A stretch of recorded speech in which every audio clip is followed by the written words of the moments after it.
ይሄን የሚያስገርመኝ ልንገር። አንድ ጊዜ እናቴ የሆነ ማህበር ውስጥ መደባለቅ ፈለገች። ማህበርተኞቹን በጣም ነው የምትወዳቸው። ነገር ግን አብዝታ ትጨነቅ የነበረው ነገር ማህበርተኞቹ ድግሳቸው ብዙ ነው። እነሱ በሬ ሊያርዱ ይችላሉ፣ የሆነኛው 3 በግ ያርዳል፣ የሆነኛው እንደዚህ ያደርጋል እያለች ስለዛ ነገር አብዝታ ትጨነቅና ታስብ ነበር። በኋላ ላይ ዛ ማህበር ውስጥ መቀላቀል ከመፈለጓ የተነሳ እንደምንም ብላ ማህበር ውስጥ ተቀላቀለች። ማህበሩ በአመት ነው የሚደግሰው፣ ድግሱ ግን የየሰው የተለያየ ነው። እና እናቴ ስትቀላቀል ያሰበችው ምንድነው የዛሬ አመት ደርሳለሁ የሚል ግምት ነበራት። አይደርስ የለም አመቱ ደረሰ። እናቴ በጣም ተጨነቀች። የዛን ጊዜ እናቴም ቤተሰቡም ያሳለፈውን ነገር አስበዋለሁ አውቀዋለሁ።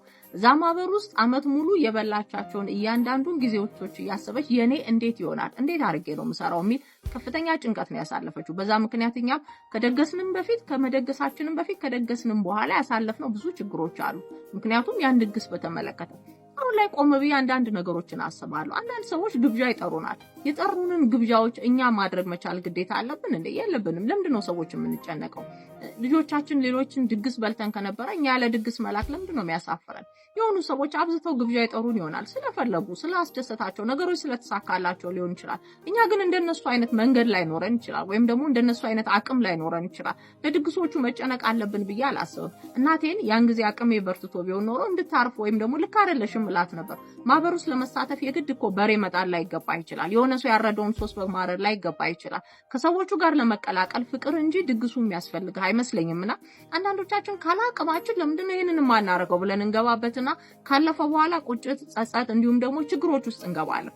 እኔ እንደዚህ አይነት ህይወት ልክ ነው ብዬ አላስብም። የእናቴን የዚያን ጊዜ ጭንቀትና ለአመታት ያተረፍናቸውን ችግሮች አውቃለሁ። በአንድ ማህበር ምክንያት ብዙ ነገሮቻችን የተበላሹትና ማህበራት ውስጥ የሚሆን ይችላል፣ ግብዣ ቦታ ላይ፣ ሰርግ ቦታ ላይ፣ የሆነ ቦታው ላይ የተደገሱ ድግሶች ሁሉ እኛን እንደ ተቃራኒ እንትን የሚጠበቅብን የሆነ ነገር የለም። እዛ ቦታ ላይ ስለፈለጉ ነው የጠሩን፣ ስለፈለጉ ነው የደገሱት፣ ደስ ስላላቸው፣ ደስተኛ ስለሆኑ ወይም ማድረግ የፈለጉትን ስላደረጉ ነው። እኛ ጋር ግን ያ ነገር የለም ማለት ከነሱ በታች ነን ማለት አይደለም። ከማህበራቸው ውስጥ አለን ማለትም እነሱን እናክላለን ማለት አይደለምና አንዳንድ ሰዎች ይሄንን ነገር ሲያደርጉና ልክ እንደ እናቴ ሲጨነቁ አያለው እና ዛሬ ላይ ሆኜ ሳስበው እናቴ ያሳለፈቻቸው እነዛን ነገሮች ለኔ ትምህርት እንደሆኑ ለሌሎችም ትምህርት ቢሆናቸው ብዬ ስለማስብ ነው።